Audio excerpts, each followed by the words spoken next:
Bonjour, je vais parler sur Jean-Luc Nancy et sur la notion de écotechnique du corps.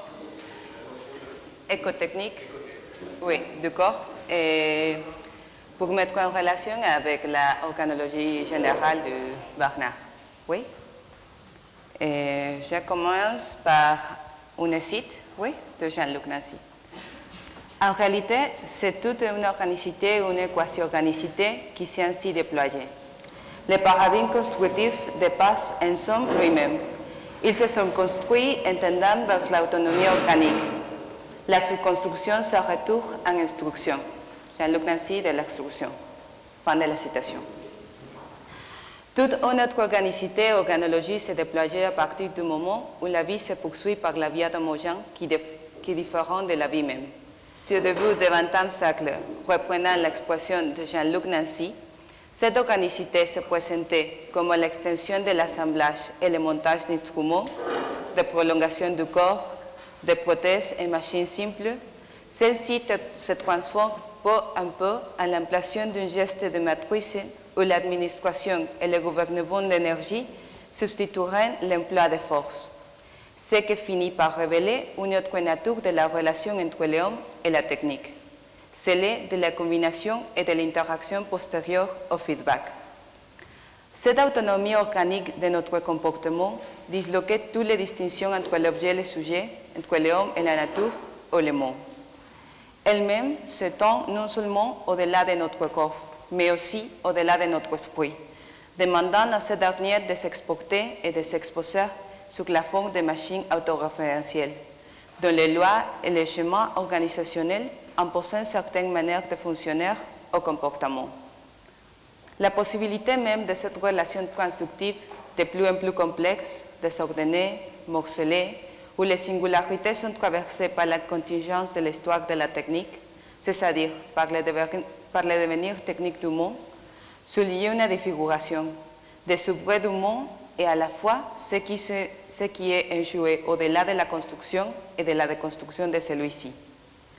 Cette évidence se fit à chaque instant plus manifeste lorsqu'au milieu du XXe siècle, l'euro dut se charger, et je cite, des accumulations, des bons démographiques, des exterminations, de grands nombres, des flux, des statistiques, de la présence obsédante, anonyme, exponentielle, pour la première fois d'une population du monde.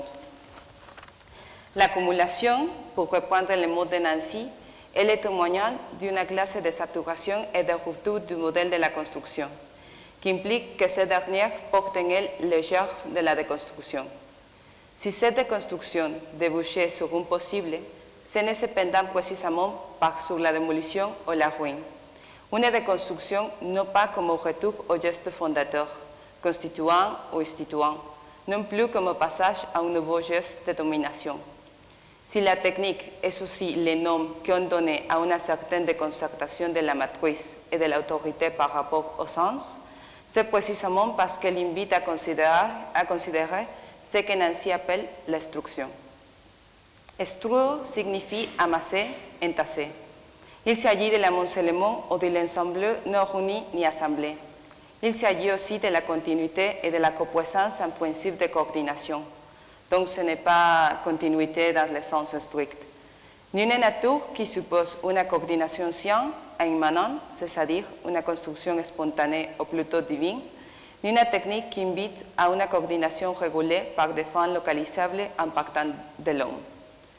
Toute cette dislocation du paradigme du monde, total, autocréé, architectonique du monde au sein de laquelle tout converge vers une question de souveraineté, de déviation du monde dans la souveraineté sans souveraineté ou d'une certaine manière, d'une finalité sans fin. Se produit par la via de la supplémentarité technique du corps qui se reconnaît dans sa nécessaire originalité. Logique du supplément qui permet l'extériorisation des corps en prothèses constituantes, c'est-à-dire une extériorisation qui rend manifeste la nécessité d'une intériorité propre au corps, carence d'origine qui ouvre la technique de la même façon que le geste de corps qui palliait son manque originaire, son besoin de se créer à chaque instant. On pourrait aussi le dire ainsi, L'évolution humaine considérée comme épiphylogénèse, ce qui veut dire que l'humanisation est toujours technique et recherche la poursuite de la vie par des moyens qui diffèrent de la vie. En effet, la technique, comme l'affirme Nancy, met en marche la création du monde comme venu, différence de la présentation en lui retirant, du point de vue de l'origine, les valeurs de l'autre, et du point de vue de la fin, les valeurs de la présence. Il y aurait donc, et comme le reconnaît Nancy dans sa lecture de Stigler, une différence technologique. Mieux dit, la différence sera technologie, là où cette différence ouvre le sens du monde comme thème et consistance d'une carence originaire. Sens comme avenir de la signification, aussi un B comme contestation des significations établies pour cet avenir de l'autre. Ce qui se déploie donc n'est pas une simple complexité structurelle qui traite d'un espace homogène et universel, sino qui constitue l'ouverture d'un espace temporalité différent où les corps n'appartenant plus à cet espace, mais sont plus l'espacement même du monde. Ceci est l'unique vérité de notre monde. Technique des corps comme création. Le corps est donc, et comme l'affirme Nancy, je cite, la matière plastique de l'espacement sans forme et sans idée. Il est la plasticité même de l'expansion, de l'extension selon laquelle ont lieu les existences. Cette plasticité, technicité essentielle du corps, désarmait en lui toute possibilité d'être considéré comme un organisme fermé, autosignifié, placé et positionné à la manière de ceux qui possèdent une tête et une queue. Le corps qui porte toujours en lui le pluriel est acéphale. Étant donné qu'il n'a ni début ni fin, il se brise depuis sa finitude en partes extrapartes, rendant du même coup impossible de penser à une figure constructive, hiérarchique et unitaire du monde.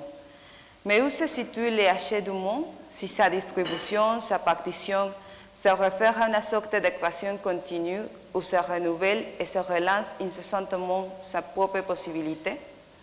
Selon le monde de Nancy, nous ne sommes pas impliqués dans le dévoilement d'un monde qui reste à découvrir. Nous nous trouvons plutôt au cœur d'une dérive vertigineuse de morceaux, de parties, de sons, de fragments, de projections, de prolifération, de dispersion auxquelles nous sommes connectés et à travers desquels nous sommes créés. Notre milieu, dans le sens d'un écosystème, échappait à la figure et à la compréhension par une construction quelconque. Il est le monde d'une écotechnique. De l'écotechnique du corps à la organologie générale. Nous avons dit au début de ce texte qu'une autre organicité, organologie, est libérée à partir du moment où la vie se déploie par le biais d'autres homogènes, qui soient différents d'elle-même. Mais en quoi consiste cette organicité et cette organologie? Qu'est-ce qui fait qu'elles soient autres? Les notions d'organicité semblent toujours impliquer l'idée d'une certaine limite, d'une fermeture, c'est-à-dire l'idée d'une certaine autopoiesis. Si nous considérons par exemple la conception de Maturana Varela de l'autonomie ou autopoiesis d'un organisme vivant, nous voyons qu'un système est autonome uniquement si l'organisation des aspects internes du processus du système constituant le facteur déterminant pour le système d'autopréservation, en faisant en sorte que les dits processus contribuent à l'autonomie fonctionnelle. De cette façon, si le degré d'organicité interne d'un système est important, celui-ci sera conséquemment plus autonome par rapport à d'autres, ce qui impliquera une certaine fermeture sémantique du système en question, même si la dite fermeture est partielle dans la mesure où le système se voit plongé dans un milieu et entretient des relations avec celui-ci. L'organicité que l'homme déployait en tant qu'organisme vivant ne peut jamais être une fermeture. En effet, suite à l'évolution corticale, le développement de l'homme dut s'étendre hors de lui-même, puissant de ce fait avec tout type de propriétés autopoétiques au sens strict. Si l'épreuve de l'homme avait été jusqu'alors, de même que l'épreuve de la cognitivité, l'autonomie génératrice capable de contrôler son propre réseau de processus ou d'opérations, une certaine souveraineté du corps, créant ou détruisant du même coup des éléments du système comme réponse aux perturbations du milieu, ce qui s'y ouvre maintenant avec la sortie de soi et l'instauration de la technique dans le corps propre est la possibilité de l'étrangeté. Intrusion technique qui rompt avec l'auto de l'homme et lui ouvrant une longue intromission de partes extrapartes et de connexions qui l'introduisent dans un vaste système d'appareils techniques et technologiques. Cette autre de l'organicité, cette autre organicité qui s'y ouvre est donc la d'un corps qui est en réalité un corpus, comme nous l'avons auparavant souligné. Un corps qui abrite une pluralité de connexions et de renvois à d'autres corps, d'autres parties, sons, appareils, médicaments, placebos, instruments. Ou pour le dire autrement, une autre organicité qui puisse être comprise comme ce que Nancy appelle écotechnique du corps, et où elle, je cite, fonctionne avec des appareils techniques sur lesquels elle nous branche de toutes parts. Mais ce qu'elle fait, ce sont nos corps qu'elle met au monde et branche à ce système.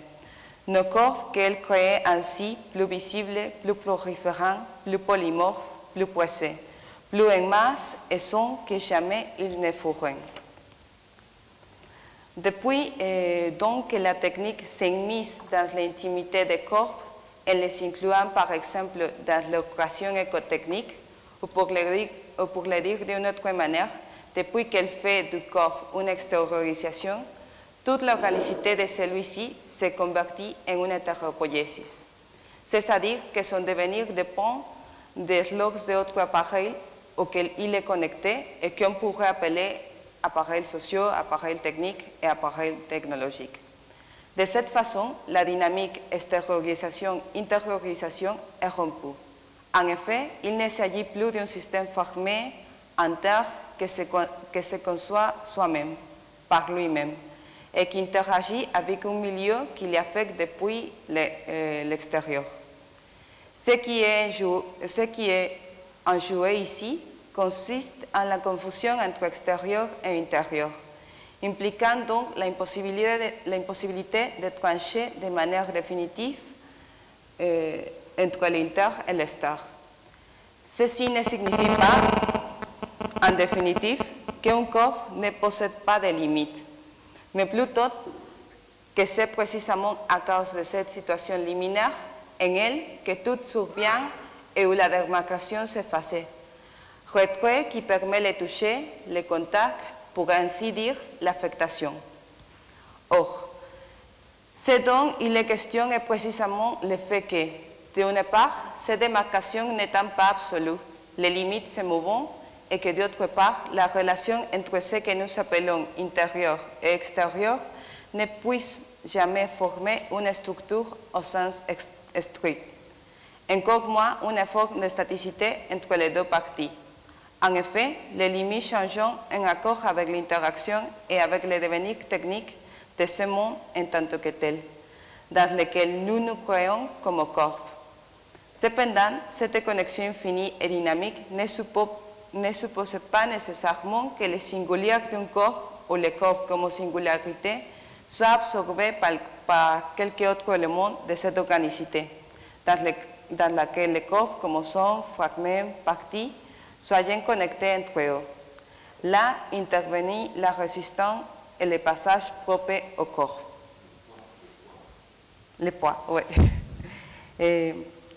Cette dimension d'envoi et de connexion, faisant ici référence à la pensée de Nancy, n'est pas une annulation des corps ou de leur singularité.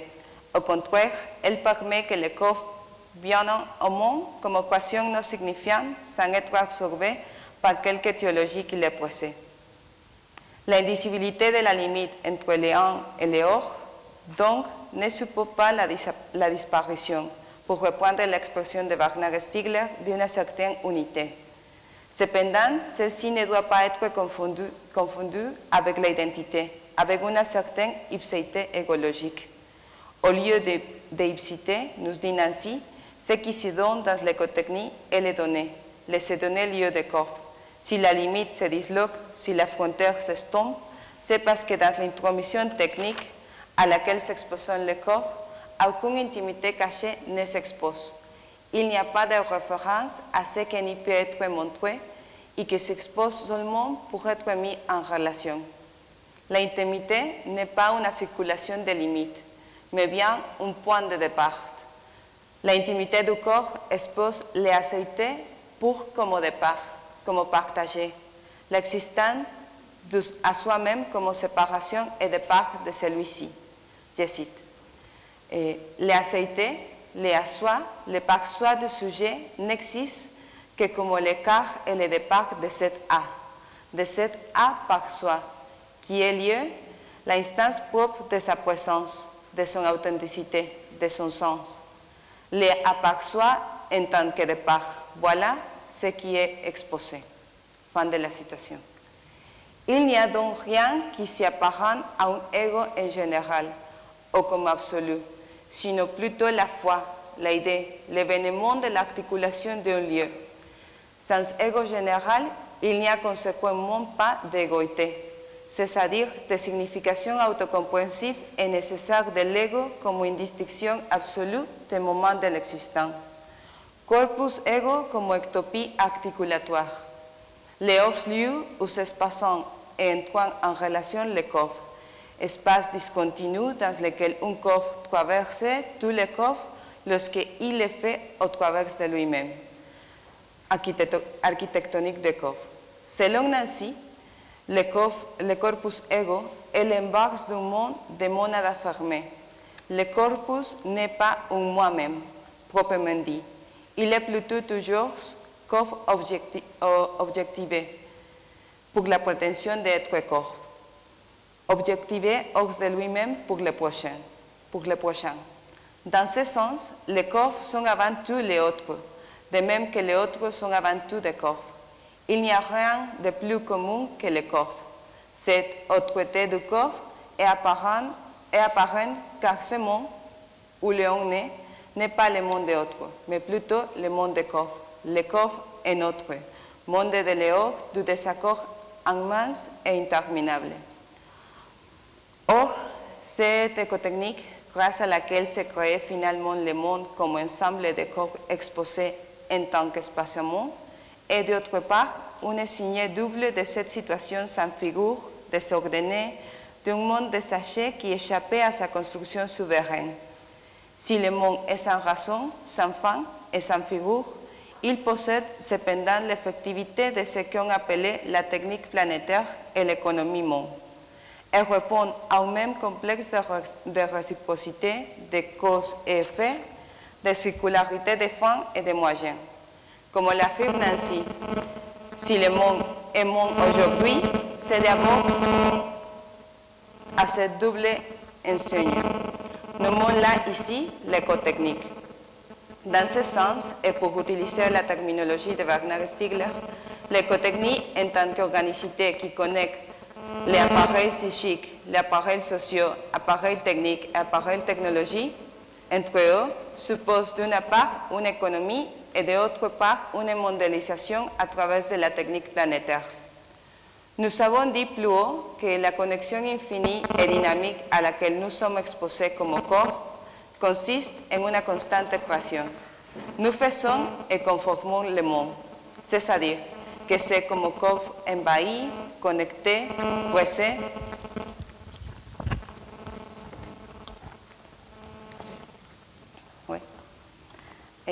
par des millions d'organes vivants et non vivants qui créent une sorte de corps comme tracé, sans que souvent se refondant la distinction entre ce qui est vivant et ce qui est mort, ni naturel ni artificiel.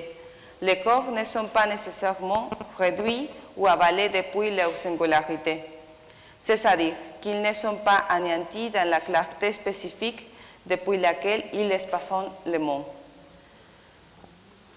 Cependant, on doit noter que la dite écotechnique dont il est question ici se forge dans un terrain capitaliste, et c'est le capital en tant que tel qui produit une généralisation banalisante du corps et du prochain. Là où les corps sont canalisés uniquement vers leur équivalent monétaire, la plus-value du capital fait en sorte qu'ils s'unissaient et se concentraient. Je vais citer.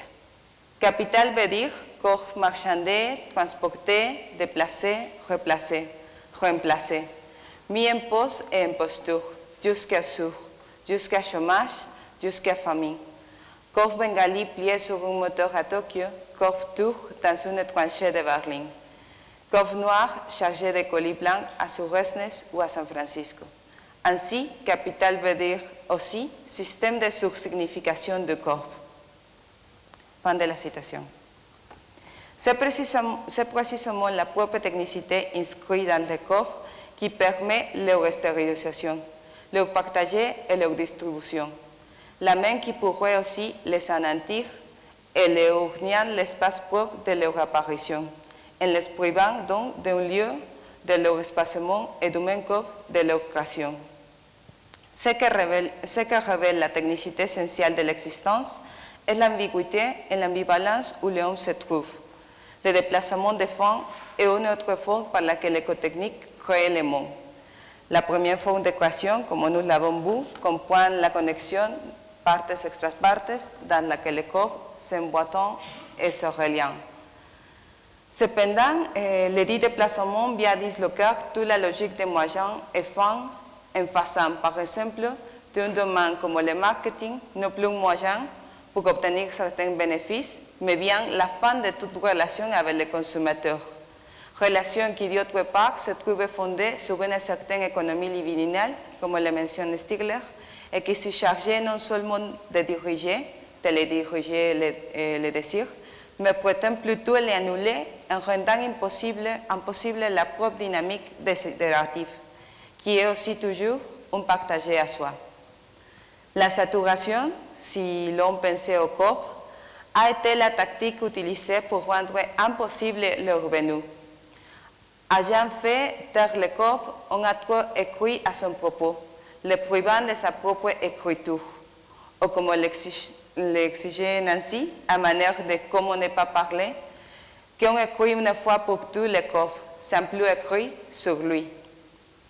L'écotechnie, d'autre part, dans ses caractères ambivalents, cherchait aussi à se libérer elle-même du capital.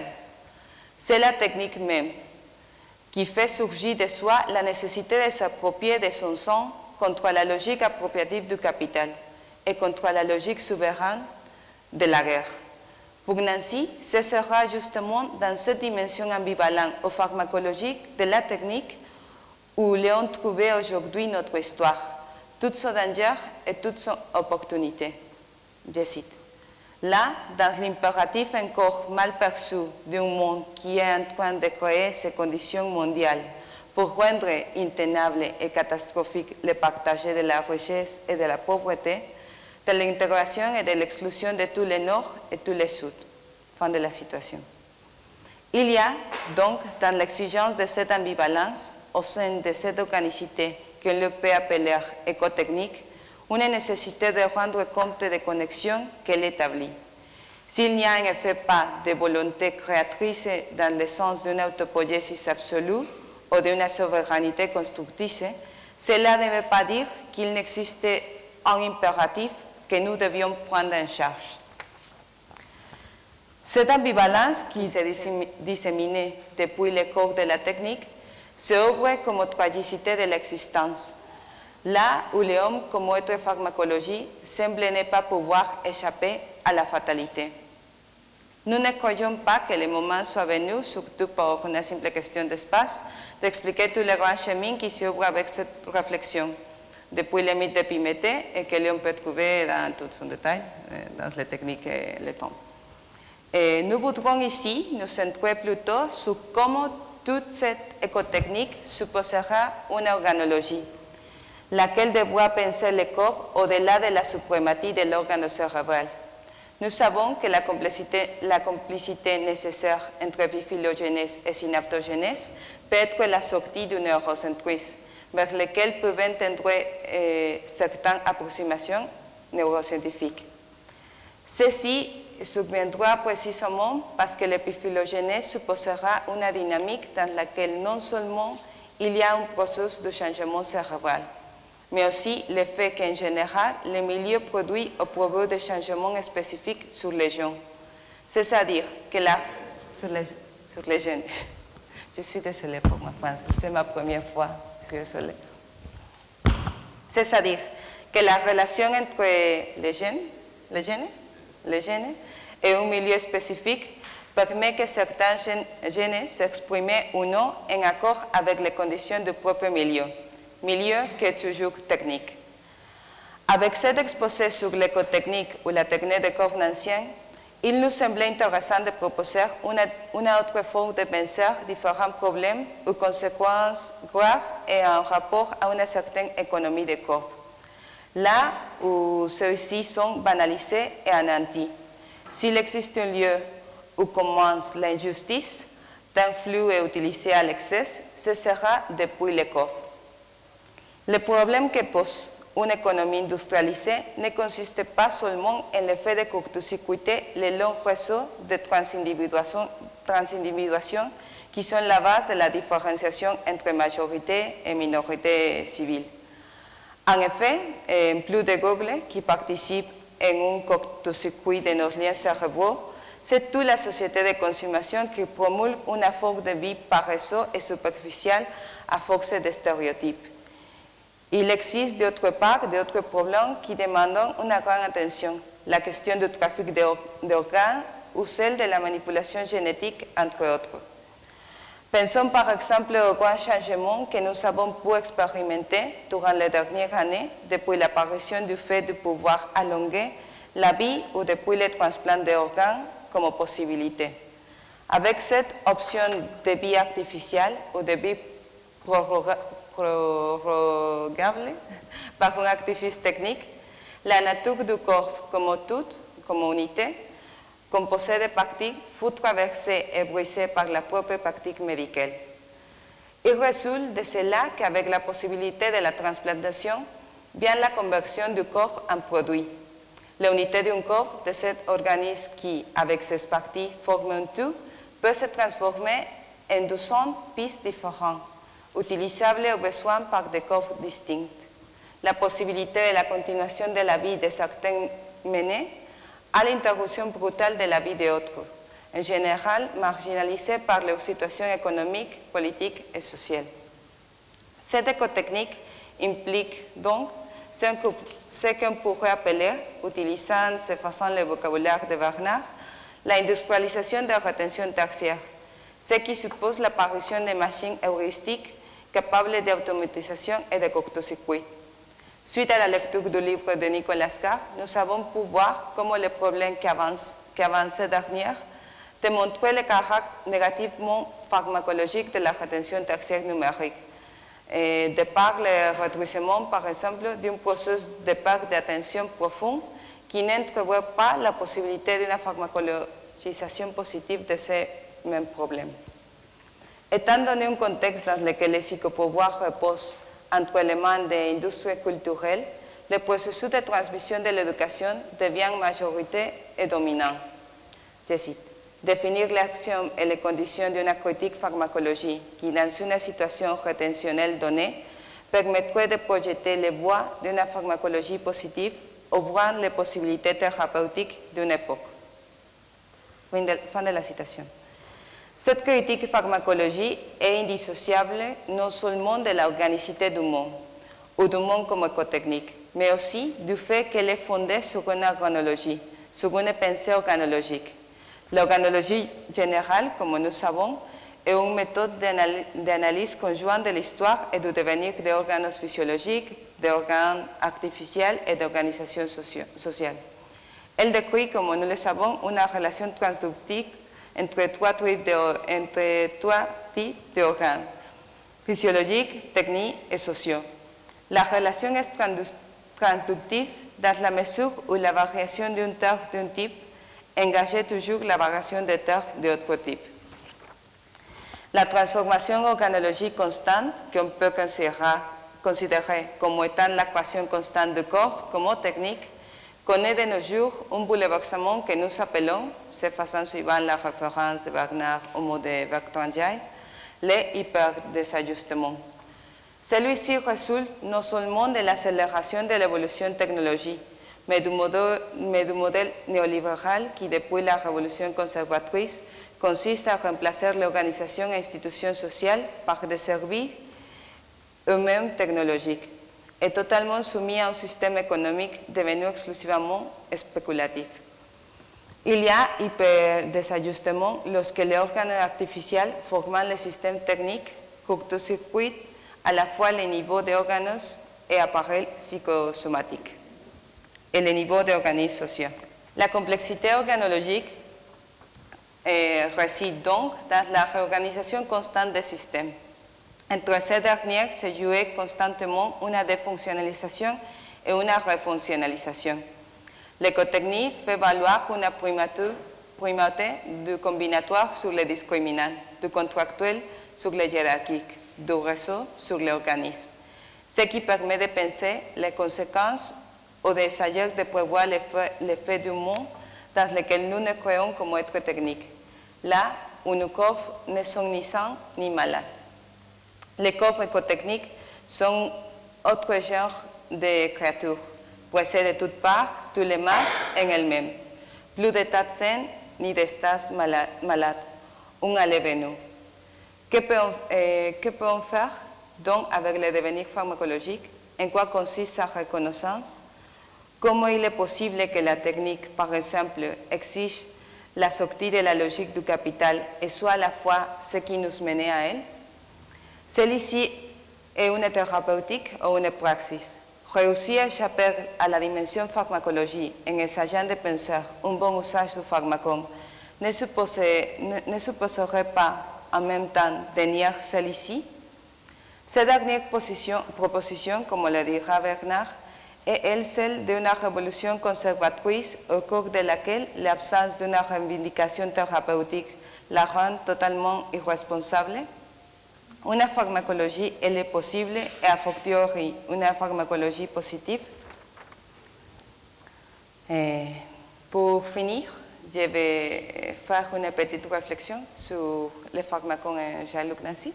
C'est très petite et c'est le point que je vais discuter avec vous. Oui. Les doubles pharmacons, praxis et pharmacologie. Je vais citer. Ce qui me guérit et ce qui m'affecte ou m'infecte, ce qui me fait vivre, ce qui me fait vieillir prématurément. Je suis la maladie et la médecine. L'intro, Jean-Luc Nancy. Il y a là donc, tant dans l'écotechnique du corps nancien que dans l'organologie générale de Stigler, une irréductibilité problématique qui se concentre dans la figure du pharmacon. Pour terminer mon intervention, au cours de laquelle je prétendais montrer les convergences entre l'organologie générale de Wagner Stigler et l'écotechnique des corps de Jean-Luc Nancy, j'aimerais insister quelque peu sur la question du pharmacon chez ces derniers. Dans un de ses derniers livres, intitulé L'équivalence des catastrophes, il se demande comment penser après Fukushima, ce qui lui oblige à considérer la dimension extrêmement pharmacologique de la technique. En effet, bien qu'il n'y ait pas de référence directe au problème du pharmacon, ces derniers se mobilisent comme thème quand ils traitent de la question de la médecine comme domaine propice qu'on pourrait appeler l'autogénération génétique. Cependant, et à propos d'une invitation que reçut Nancy de la part de l'association Portia de Montpellier, qui s'occupe du développement de la dictologie comme discipline qui fait de la recherche sur l'addiction, celui-ci développe dans la conférence des points importants à propos de ce qu'on pourrait appeler sa posture sur le pharmacon. J'aimerais, dans ce qui suit, et pour terminer, proposer ceci comme point par la discussion. Pour parler du pharmacon, nous dit Nancy, il faudrait premièrement parler de l'ambivalence entre le désir de l'objet et le désir de rien de particulier, c'est-à-dire entre le désir de l'objet et le désir comme mode d'existence. Cette ambivalence est donc celle du pharmacon. Elle la réduit à une ambivalence entre bon et mauvais serait, en quelque sorte, le limiter. La substance excitante, dans la mesure où elle possédait sa propre ambiguïté, est justement le pharmacon, ce qui peut être remis et devenir poison. Et l'addiction, à partir de ces considérations, consisterait précisément en transformer les dits désirs en objets dans lesquels on se projetait comme fin. Brisant de ce fait l'ambiguïté et le désir comme aller vers, comme se diriger vers. Dans ce sens, si le pharmacon maintient sa propre ambiguïté, il se présente cependant comme ce qui est à la fois sa propre fin et autre chose que sa propre fin. Avec ce point, la condition pharmacologique de l'homme, qui consiste aussi en celle de la technicité essentielle de l'existence, libère toute une érotique où l'addiction serait considérée précisément comme un effet fondamentalement neurotique ou anti-érotique. Ici, on voit par exemple comment cette dimension érotique de la technique se reflète dans toutes les considérations sur le tact et le contact du corps chez Nancy. Le corps est toujours un assois, un aceité qui se dirige vers le dehors, distribution et partage infini depuis l'affinité propre du corps. À partir de là, Nancy reprend l'exemple de l'écriture dans les Phèdres de Platon, suivant ainsi l'analyse de Derrida. L'écriture devient paradigme du pharmacon en tant qu'elle possède, comme nous le savons, une double fonction pharmacologique. D'une part, l'écriture se présente comme bonne conversation et protection du discours, d'autre part, comme mal de la fixation, de la pétrification de ce discours, en préservant le produit par le sujet vivant, en fichant en même temps la vie de ce même sujet.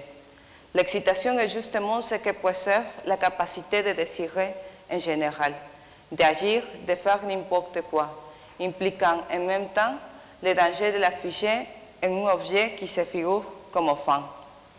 Ceci serait précisément ce qui tenterait de faire Platon en proposant la dialectique comme thérapeutique a priori qui nie la réductibilité du pharmacon.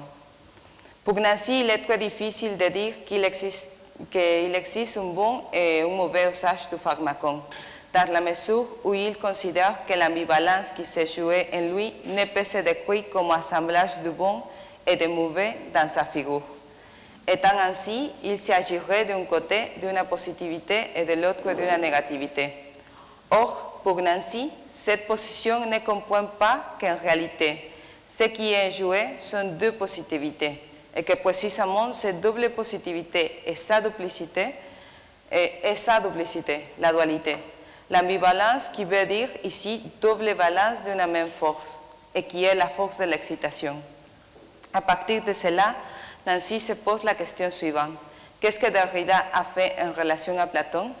Il croit que Derrida assume justement que le pharmacon de l'écriture et avec elle la perte dont il est question, c'est-à-dire la perte de la mémoire vivante et d'un fond de présent vivant qui se conçoit comme sujet.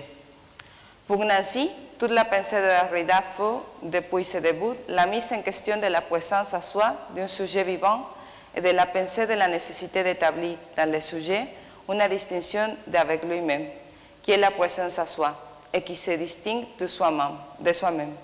Présence à soi qui implique un A. Cependant, cette trajectoire du à soi n'a pas de but, n'a pas de point d'aboutissement, étant donné que soi, et ceci Nancy l'ajoute depuis Heidegger et non chez Derrida, est une structure infinie à impossible. En effet, soi, c'est fait d'être à soi, de revenir à soi. Implique que est à soi en tant qu'il est à. Et cette inflexion de l'être est précisément ce qui rend possible la relation comme relation à soi, comme relation à l'autre. La double économie qui se compromet depuis cela est celle où tout devient réappropriation dans la mesure où tout est désappropriation, double mouvement qui est toujours expropriation, c'est-à-dire appropriation dans l'expropriation. Dans ce sens, l'ambivalence du pharmacon est également la propre ambivalence du venir à la présence. Elle est la propre ambivalence donc qui implique la création de corps comme techné. Cependant, cette création peut s'abandonner dans plusieurs sens, d'une part comme abandon débordant qui chercherait constamment à s'approprier le corps, ou d'autre part, et ici se trouve l'acceptation de sa dimension pharmacologique, comme abandon au monde comme dissémination ou partagé de cette duplicité pharmacologique. Praxis d'un sens qui, même s'il est impossible de le déterminer comme thérapeutique, apparaît pour Nancy comme ce qui résiste, qui fait poids face à l'appropriation du propre système écotechnique.